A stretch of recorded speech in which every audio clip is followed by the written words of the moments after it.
Dans un trou, sous la terre, vivait un hobby. Pas un trou sale, humide, rempli de vers et d'odeurs désagréables. Non. C'était un trou confortable, bien rangé, avec une porte ronde, peinte en vert, et un paillasson parfaitement propre. Bilbo Baggin y menait une vie tranquille. Très tranquille. Trop tranquille, peut-être. Et puis, un matin, quelqu'un frappe à sa porte. Ce simple geste, presque banal, va bouleverser sa vie à jamais. Car derrière cette porte se tient une aventure qu'il n'a jamais cherchée, mais qui ne le lâchera plus. Bienvenue sur Plume Courte. Bilbo n'est pas un aventurier. Il déteste les imprévus, les surprises, les retards. Il aime son thé à l'heure, ses repas bien servis, et surtout, rester chez lui. Pourtant, ce matin-là, un vieil homme à la barbe grise et au regard perçant apparaît devant sa porte. Gandalf. Il le salue, échange quelques mots, et marque discrètement la porte d'un signe étrange. Le lendemain, tout bascule. Un à un, des nains envahissent la maison de Bilbo. Ils mangent, chantent, s'installent sans gêne. Leur chef, Thorin Écu de Chêne, finit par expliquer la raison de leur présence. Ils partent reprendre leur royaume perdu. Une montagne lointaine. Un trésor immense. Gardé par un dragon. Smaug. Ils ont besoin d'un cambrioleur. Et Gandalf a choisi Bilbo. Bilbo proteste. Il refuse. Il panique même. Mais quelque chose en lui vacille. Une petite étincelle. Une part de lui, enfouie depuis longtemps, veut voir autre chose que son jardin. Alors, presque malgré lui, il accepte. Le voyage commence. Il quitte la comté, et très vite, le monde devient dangereux. Une première épreuve les attend, 3 trolls géants. Affamés, brutaux. Les nains et Bilbo sont capturés. Tout semble perdu, jusqu'à ce que Gandalf intervienne, ruse avec les trolls et les transforme en pierre à l'aube. Dans leurs repères, ils trouvent des épées anciennes. Des armes qui auront leur importance. Plus loin, ils atteignent Fondcombe, où Elrond déchiffre une carte secrète. Un passage caché dans la montagne solitaire. Une clé. Une énigme. Puis vient la traversée des monts brumeux. Et là, tout bascule vraiment. Dans une grotte sombre, ils sont attaqués par des gobelins. Le groupe est dispersé. Bilbo est projeté dans les profondeurs, seul, dans le noir. C'est ici qu'il trouve un objet étrange. Un anneau. Sans savoir encore ce qu'il représente, il le glisse dans sa poche. Peu après, il rencontre une créature. Gollum. Une silhouette maigre, rampante, aux yeux brillants. Il propose un jeu. Des énigmes. Si Bilbo gagne, il sera libre. S'il perd, le jeu commence. Les questions s'enchaînent. Tension, silence, peur. Et Bilbo gagne. Mais Gollum triche. Il cherche son précieux, l'anneau. Et il comprend que Bilbo l'a. Alors la chasse commence. Bilbo fuit, à tâtons dans l'obscurité. Et par hasard, il enfile l'anneau. Il devient invisible. C'est sa première véritable transformation. Il ne subit plus l'aventure. Il agit. Il s'échappe. Et retrouve les nains. Ils continuent leur route, poursuivis par des wargs et des gobelins. Acculés, ils sont sauvés in extremis par des aigles géants.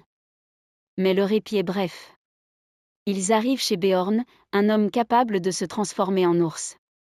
Il les aide, leur donne des provisions, et les met en garde contre la forêt noire. La forêt noire. Un lieu oppressant, dense, étouffant. La lumière y pénètre à peine. Les chemins disparaissent. La faim les ronge. Là, Bilbo change encore. Ils sont attaqués par des araignées géantes. Les nains sont capturés, piégés dans des cocons. Et cette fois, Gandalf n'est pas là. Bilbo agit seul. Il utilise son anneau. Son épée. Son courage. Il combat les araignées. Il libère les nains. Il devient, enfin, le cambrioleur qu'on attendait. Mais la forêt n'a pas dit son dernier mot. Ils sont capturés par des elfes sylvains. Enfermés. Désarmés. Et encore une fois, c'est Bilbo qui les sauve. Il élabore un plan audacieux. Il cache les nains dans des tonneaux, et les fait descendre la rivière jusqu'à la liberté. Leur destination est proche. La montagne solitaire. Mais avant cela, ils atteignent Laqueville. Une cité construite sur l'eau. Là, Thorin révèle son identité. Le peuple les aide, espérant une part du trésor. Puis vient l'ascension. La montagne se dresse, froide, silencieuse. Ils trouvent la porte secrète. Grâce à la carte. Grâce au soleil. La clé s'insère. Le passage s'ouvre. Et Bilbo descend seul. Dans l'antre du dragon.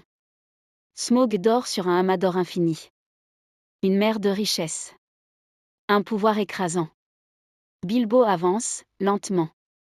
Invisible. Il parle au dragon. Il ruse, encore. Il obtient une information cruciale. Une faille dans son armure. Mais Smaug comprend. Il s'éveille. Il rugit. Et il s'envole. Vers Laqueville. La destruction est terrible. Le feu, les cris, le chaos. Mais un homme se dresse. Barre. D'un tir précis, il vise la faille. Et abat le dragon. Smaug est mort. Mais avec sa mort, le danger ne disparaît pas. Il change de forme. Les hommes réclament leur part du trésor. Les elfes aussi. Thorin refuse. Il s'enferme dans la montagne. Il devient dur. Méfiant.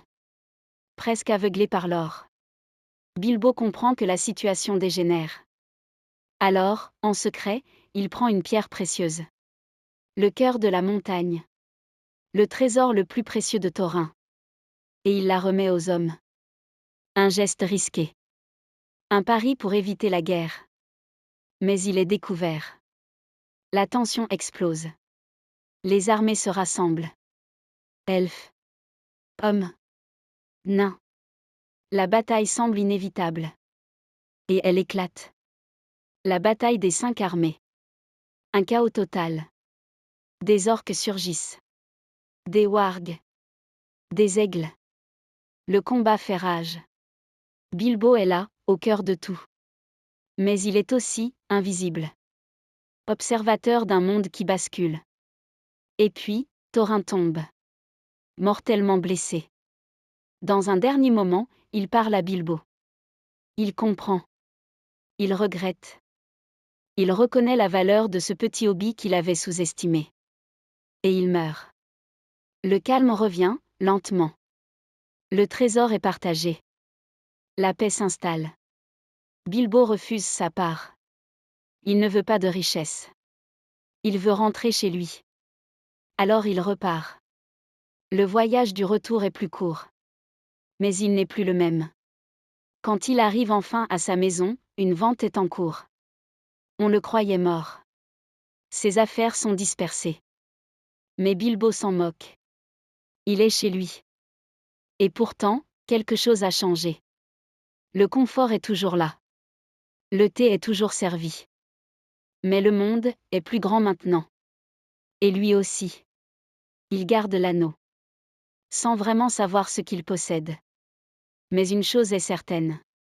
Le hobbit qui vivait dans un trou n'est plus le même que celui qui y revient. Et quelque part, dans l'ombre, l'histoire ne fait que commencer.